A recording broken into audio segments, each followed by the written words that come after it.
What I want to talk about here is the power dynamic within the alienation process. I've worked with a lot of families, I've worked with a lot of kids, individual therapy.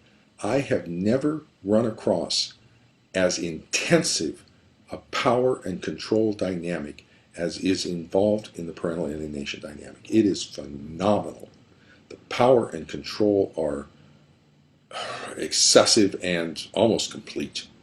There's nothing that can be done. And one of the most impressive things is how the targeted parent has absolutely zero options. They can't go left, they can't go right, they can't stay where they are. Let me explain this.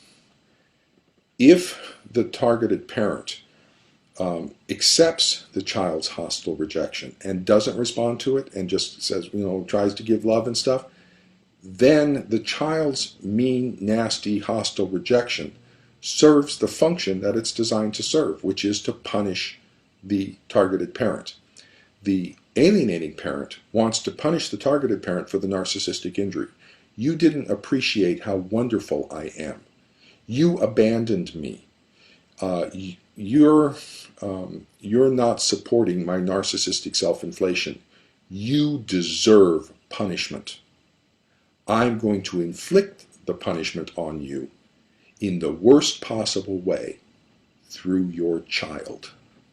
I'm going to use your child and the love that you share to inflict the most horrible punishment on you. They are going to hate you. They are going to reject you. They are going to abandon you. And they will never abandon me.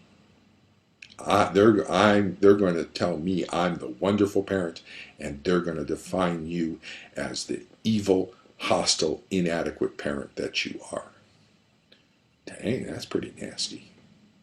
If the targeted parent absorbs that and just continues to have visitations and just puts up with it, then that child is absolutely serving his function or her function. They are inflicting suffering on the targeted parent. If, however, the targeted parent tries to turn right and tries to fight against it, and so say, stop talking to me like that. You can't do that. Okay, no TV for you tonight. Now, the targeted parent gives the child justification for the abuse and presents to the world as if that abuse is actually justified. Okay, and the other therapists and teachers and family members say, well, if you just weren't so mean to them, if you didn't take away his toys, then maybe he wouldn't be so angry at you. Stop yelling at the child. Stop. You need to understand the child more. Maybe it's and everybody believes that the targeted parent is actually causing this situation, that they are somehow abusive or inadequate. There must be a problem because look at all the conflict going on between the two of them. And it doesn't change the amount of rejection. It doesn't change the amount of hostility. It doesn't restore good parent-child relationship. But now everybody else actually believes it's the targeted parent who's causing this. So you can't stay where you are. You can't turn right. What about turning left? What about saying, fine, you don't want to be with me, don't be with me? And giving in to the rejection and just saying, fine, I'm alienated. You don't want to be here? Don't be here. Then you've lost your child. And you have to suffer the loss of your child. They win again.